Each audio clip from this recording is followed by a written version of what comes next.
Hola a todos y bienvenidos a otro episodio de Chatting With You o Hablando con Usted. Les saluda Giselle Urbina y hoy estamos con nuestra paralegal Denia Amat y vamos a hablar de un tema bien importante y que está en las noticias ahora mismo sonando. Hace unas semanas, actually, que empezó todo a florecer y es el tema de Cuba. ¿Qué está pasando en Cuba?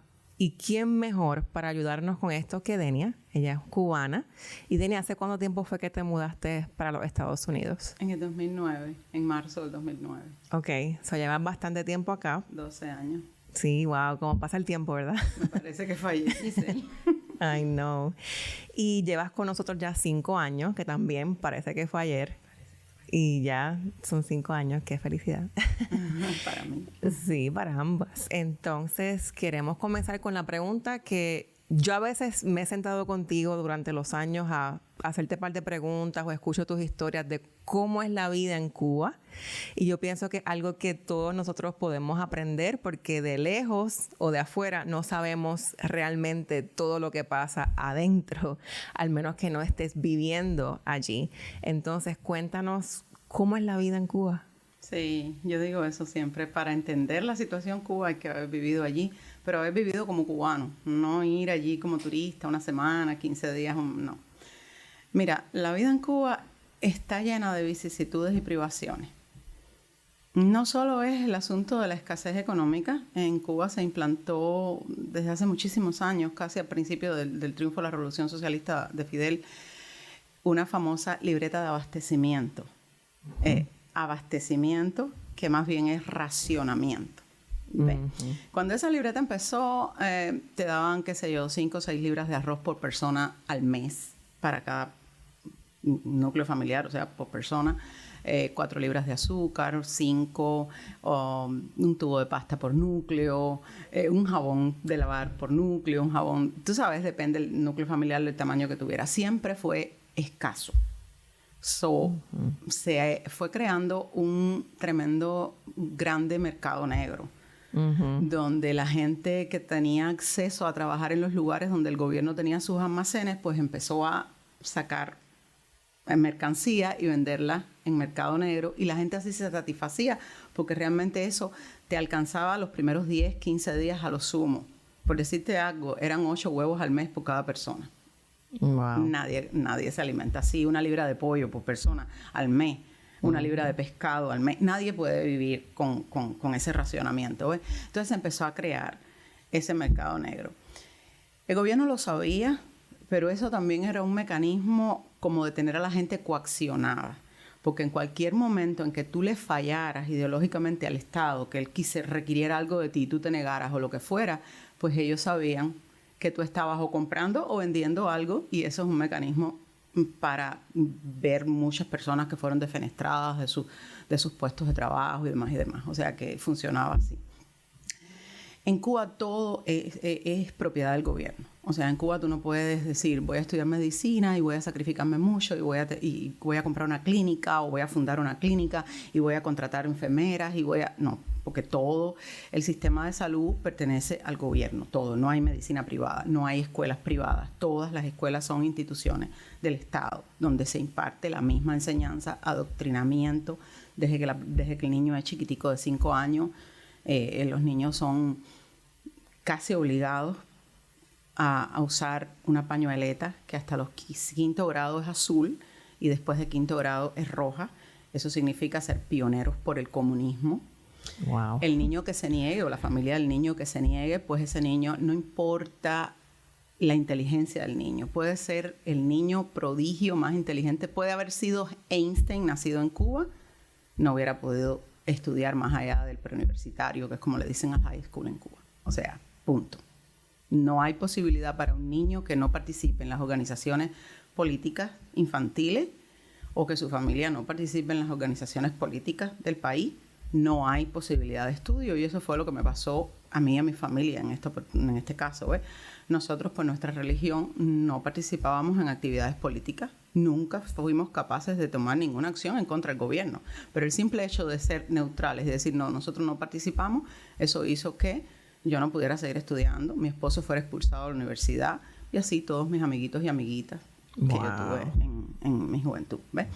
Entonces, al todo ser del gobierno, la gente no tiene posibilidades de decir su opinión. Porque tú no puedes decir, ok, bueno, yo trabajo en un hospital del Estado. Si a mí no me gusta cómo me están tratando, el salario que me pagan o lo que me están obligando a hacer, pues yo busco trabajo en otro hospital que sea privado. No hay esa posibilidad. Entonces la gente prácticamente se acostumbra desde que nace a tener una doble moral. Quizás en la casa no están de acuerdo con el gobierno, pero le dicen al niño, tú no vas a decir nada en la escuela, tú cállate, no digas nada. Y así se va creando una falsa moral desde que eres chiquito hasta que eres grande, adulto, ¿ves? Y así ha funcionado Cuba por 62 años, a lo largo del tiempo.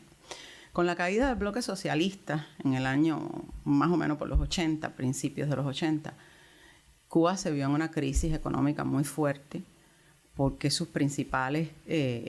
yo diría que Cuba es un país parásito donde dejaron morir la economía, una economía maravillosa que tenía Cuba antes del 59. Cuba era de los mejores países de Latinoamérica. Pero dejaron morir la economía por malas decisiones y centralización de todo el poder y de toda la economía. Al querer planificarlo todo, pues se fue deteriorando al punto que hoy en día Cuba no produce nada. Cuba se le llamaba la azucarera de oro, hoy Cuba tiene que comprar el azúcar porque no produce azúcar, etcétera, etcétera, etcétera. Al suceder eso, pues empezaron a ser parásitos de los países socialistas de Europa que mantenían al régimen cubano del petróleo que él necesitaba, de mucha comida, muchas cosas. Y en Cuba pues había escasez, pero no era una escasez que te matara y la gente sobrevivía. Al caerse el bloque socialista, todos esos negocios que el gobierno cubano pagaba con política, invadiendo Latinoamérica de guerrillas, invadiendo Latinoamérica de política a favor del socialismo, pues se terminó de pronto.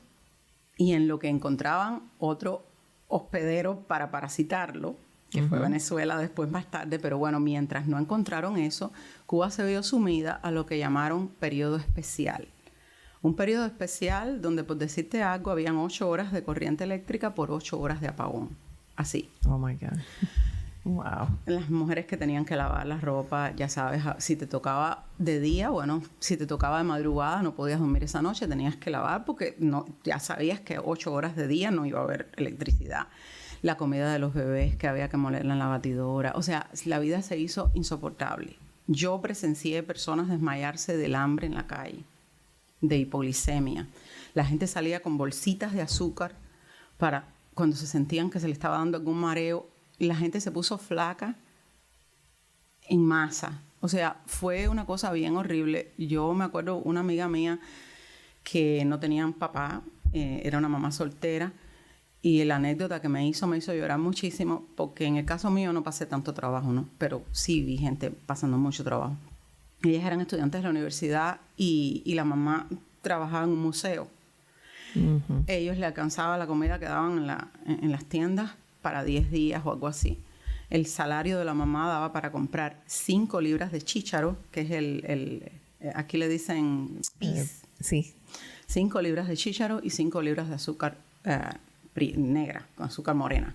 Eso le alcanzaba, ellos tenían ya eso. Las muchachas venían de la escuela y salían, porque ellas vivían en un apartamento, y salían por el vecindario a ver las maticas que tenía sembrada la gente en los patios, maticas de lo que le dicen aquí sweet potato, nosotros le decimos boniato. Cuando las guías iban saliendo por la cerca, ellas arrancaban los pedacitos que iban saliendo y iban y hacían un caldo con eso.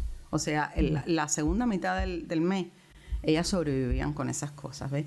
Wow. Y ella me cuenta que un día ella venía de la universidad y le dio un desmayo y cayó debajo de la rueda de la guagua. Y la gente, guagua le dicen en mi país a los ómnibus, y la gente la aló, la arrastró literalmente debajo de la rueda. Y cuando le dan un poquito de azúcar, que ella logra volver en sí, que ella ve que se le había abierto un hueco a la única sayita que tenía, falda que tenía, pues ella, pero ¿y ahora con qué yo voy a la universidad? Dice que un señor le dijo, pero no estés preocupada por eso, si te salvamos la vida.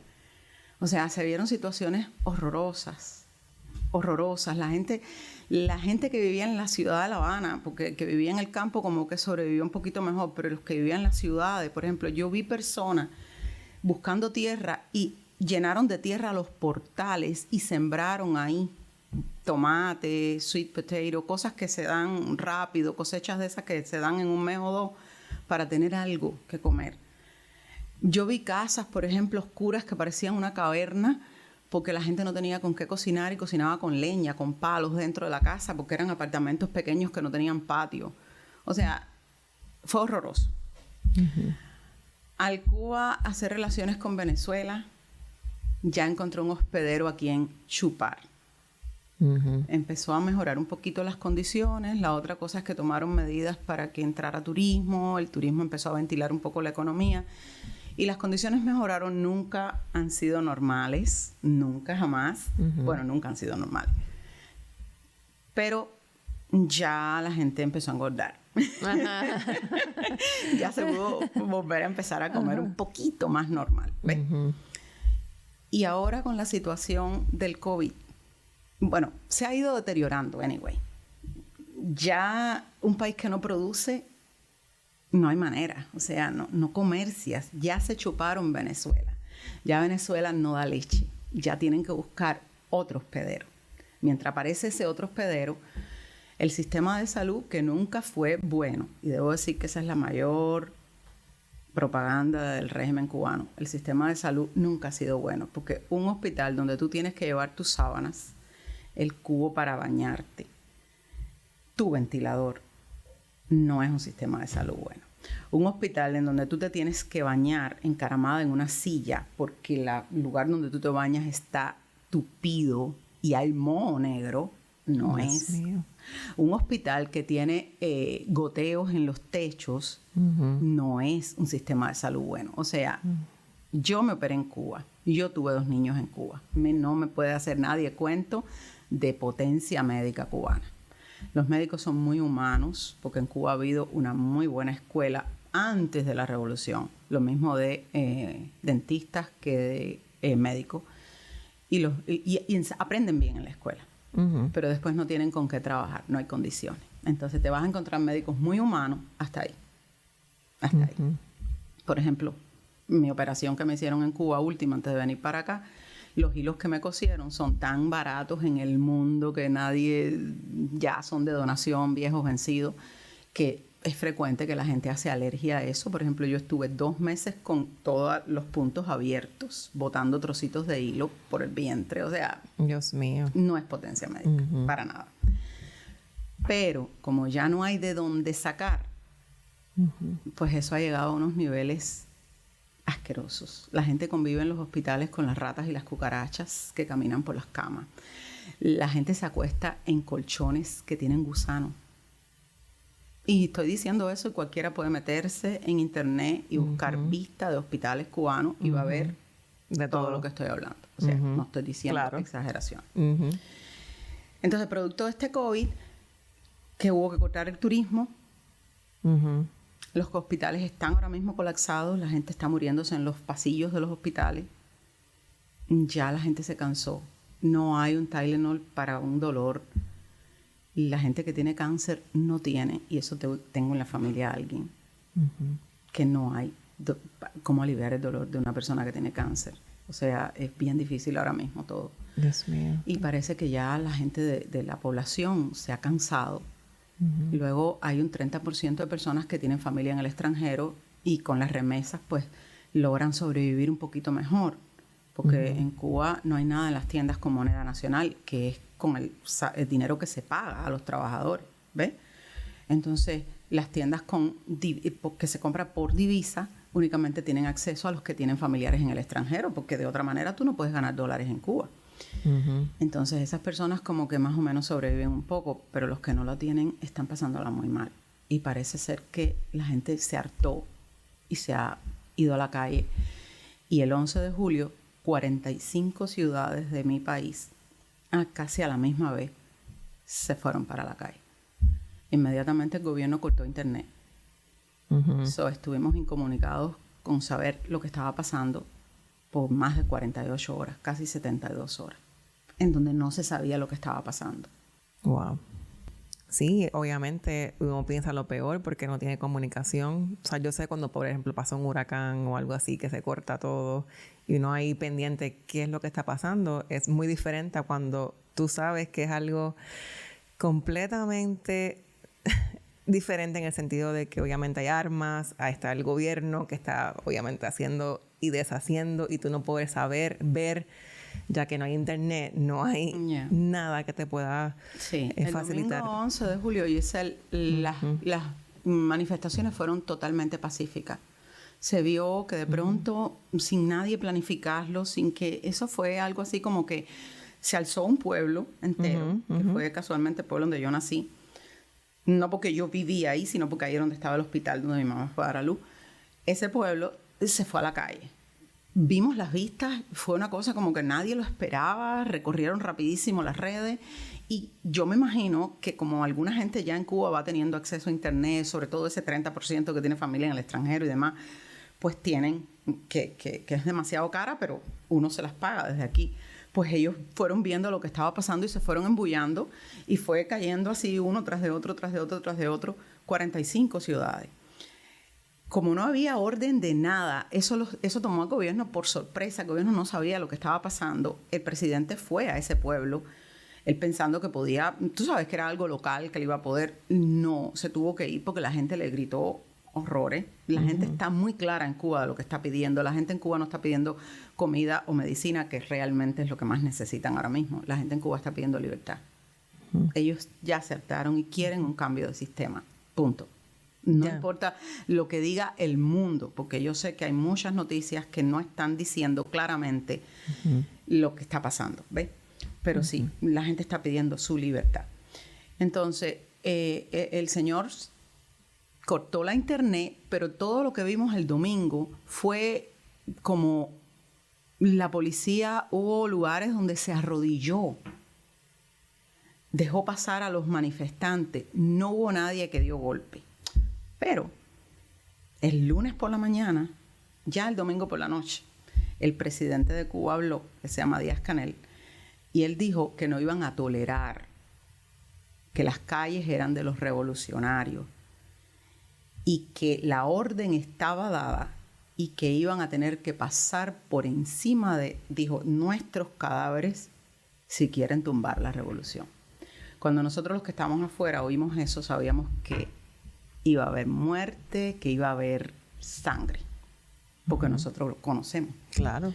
Y efectivamente, hubo gente que pudo filtrar algún poquito de internet y las noticias que estaban llegando fueron espantosas, espantosas.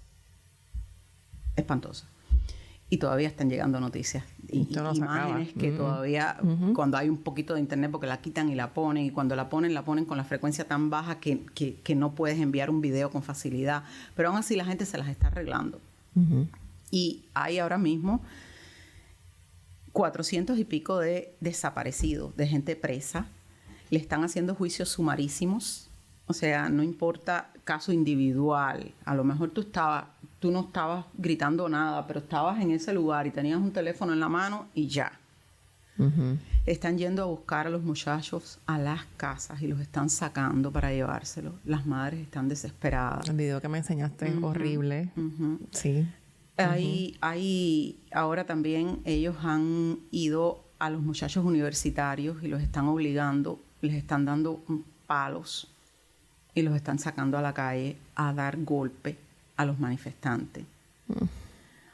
Y los muchachos, algunos de ellos no quieren ir, pero les están diciendo si no van a poder seguir estudiando. Sus carreras se acabaron. Entonces es un dilema moral muy grande lo que hay ahora mismo y es un caos.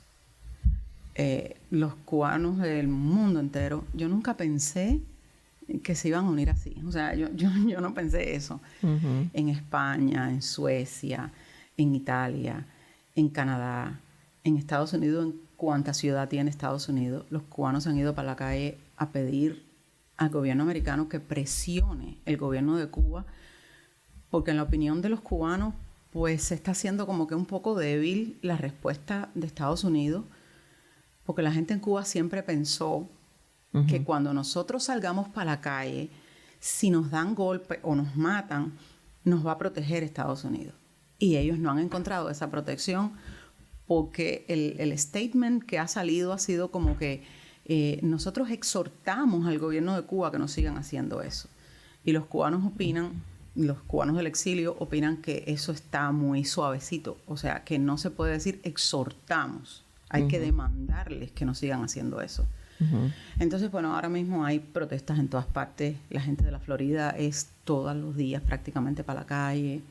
Han bloqueado calles, todo ha sido muy pacífico, pero están tratando de reclamar que se le ayude a esos muchachos que dijeron ya no podemos más y que ahora mismo los están prácticamente masacrando.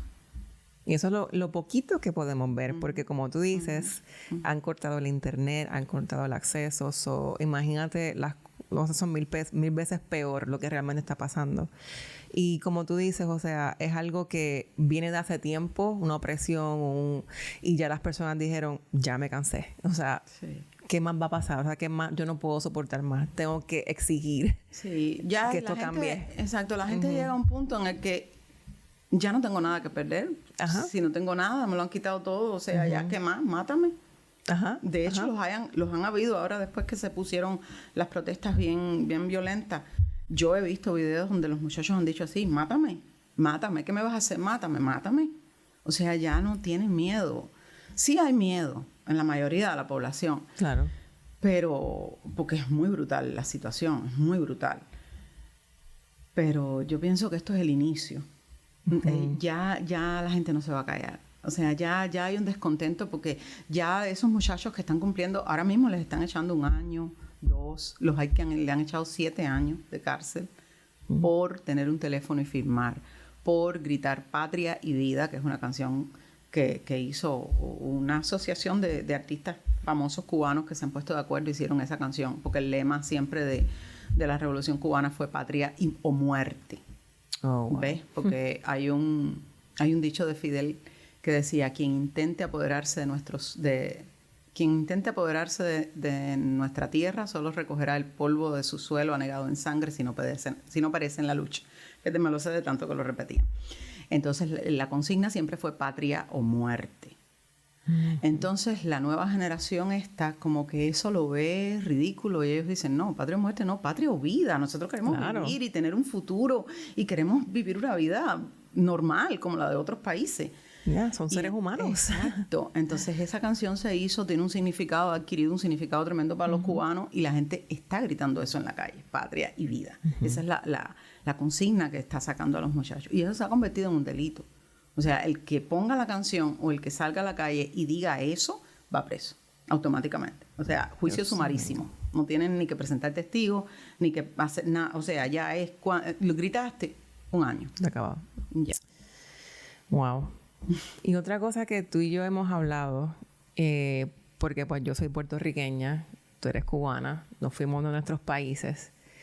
Y por lo menos en mi opinión, las personas que se quedan, algunas personas que viven en nuestros países, piensan que los que nos fuimos no tenemos la misma, no nos duele igual.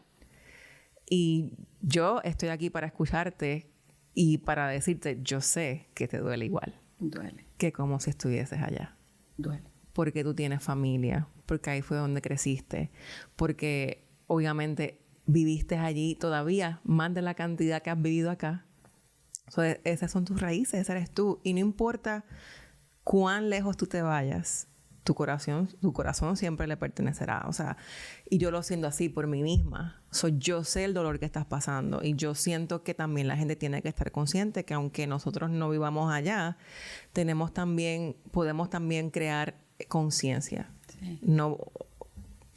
Tenemos que tomar la decisión nosotros mismos de quererlo hacer, pero tenemos ese poder y tenemos obviamente nuestro corazón nos duele y sentimos igual que si estuviésemos allá. Por lo menos esa es mi opinión y lo he hablado contigo. Sí, mira, esa misma opinión, antes de que pasara esto del 11 de julio, ha habido conflicto entre las dos orillas, como le dicen, los cubanos que se fueron y los cubanos que se quedaron, y los que se fueron como que impulsándolos a que salieran para las calles, y los de allá diciéndole a los de aquí que tú estás atrás al aire acondicionado en un carro, tú no sabes lo que... O sea, ha habido ese conflicto que yo lo he visto. Pero una vez que pasó, que los cubanos de aquí vieron el abuso de los cubanos de allá, lo triste, las cosas horrorosas que se han visto por la internet, han salido en masa. Y entonces yo digo, sí tenían derecho a dar opinión de lo que estaba pasando y sí tenían derecho porque lo sienten y lo están demostrando. Como dicen, están aquí manejando sus carros con aire acondicionado. Si no les importara, no estuvieran llegando de los trabajos cansados de trabajar como se trabaja en este país y yéndose a manifestar todos los días y gritando roncos. ¿Entiendes? Y exponiéndose incluso porque uno de las protestas que se hizo en la Florida bloquearon una avenida completa, o sea, una autopista la bloquearon en los dos lados y eso era un delito. Y la gente por miles, o sea, cuando te digo miles, eso fue para bloquear completo, era una masa grandísima y fue tan pacífico que lo hicieron que hay imágenes de cubanas dándole café a la policía. La policía abrazando a algunos que estaban llorando. O sea, la policía no tuvo el coraje ni siquiera de cargarlos con un delito porque comprendieron que lo estaban haciendo por un dolor horroroso, porque la forma en que la gente hablaba, la forma en que la gente gritaba y lo pacífico que estaban, sencillamente lo que estaban era pidiendo una ayuda, no estaban... Claro. Entonces, pues no se les pusieron cargos y al final, pues los dejaron manifestarse, no sé cuántas horas, fueron varias. Y entonces los convencieron de que por favor no lo hicieran allí y bueno, pues después de eso lo han seguido haciendo todos los días, pero no de esa manera, ¿ves?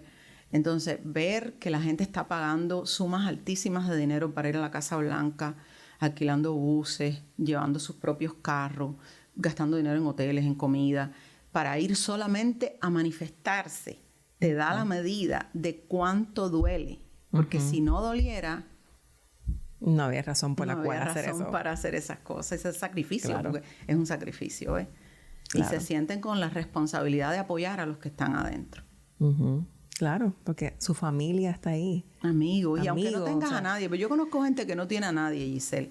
Pero son sus compatriotas. Pero son tus recuerdos. Claro. Yo le estaba diciendo a mi esposo el otro día, y porque los mayores de mi familia que yo he visto cuando se ponen viejitos que se van a morir, casi todos dicen, llévame para mi casa, porque usualmente uno nace en una casa con sus padres y a lo largo de la vida te vas mudando porque te casaste, porque lo que sea, te vas mudando, ¿ves?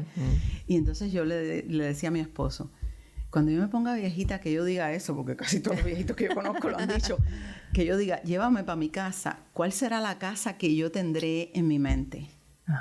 Esa va a ser en mi país, donde yo nací. Una de dos, o donde nací con mis padres y pasé 22 años, o donde estuve viviendo con mi esposo por 18 años antes de venir para acá.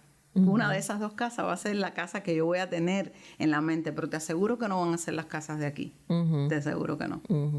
Te entiendo. Te entiendo. Mi abuelita también, cuando estaba grave en el hospital, ella dijo, quiero ir para mi casa. Y te aseguro que la casa que tu abuelita tenía en la mente no era el apartamento de su hija o la casita de su hija aquí en los Estados Unidos.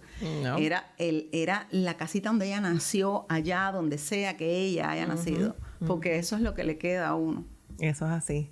Y es bien importante, como tú dices, a veces no sabemos qué hacer o qué decir o qué opinar, pero es importante tener la conciencia de la realidad de lo que está pasando. Hay muchas veces que en las noticias te llenan la mente de cosas que no son ciertas, o hay veces que queremos juzgar a otras personas por sus opiniones o por manifestarse, porque hay gente que tampoco le gusta. Ay, pero ¿por qué ellos están haciendo eso? Porque tú no... Sí, tanta cosa, total. Hay muchas cosas detrás. O sea, aparte de lo del corazón que uno siente, o sea, esa es nuestra manera o la manera de ellos de hacer algo por su gente. Así que es algo pues que tenemos que todos que respetar. Yo estaba viendo un congresista el otro día hablando y él decía que los que están, ahora mismo hay dos bandos, la gente que está entendiendo lo que está pasando en Cuba, que no se trata de medidas que han tomado algunos países para presionar al gobierno, sino se trata de lo mal que ha funcionado el gobierno, lo que ha llevado a la gente hasta aquí. Entonces hay dos grupos, los que entienden eso y los que creen que los culpables son los gobiernos que han presionado al gobierno cubano para que cambie, ¿ves? Con medidas económicas o lo que sea. Entonces él dijo, el que está en ese bando de justificar al gobierno cubano diciendo que les ha ido mal porque los han estado presionando, es porque o está mintiendo o no tiene la más mínima idea de lo que está hablando. Y yo oí eso y dije, él tiene razón. Él tiene razón.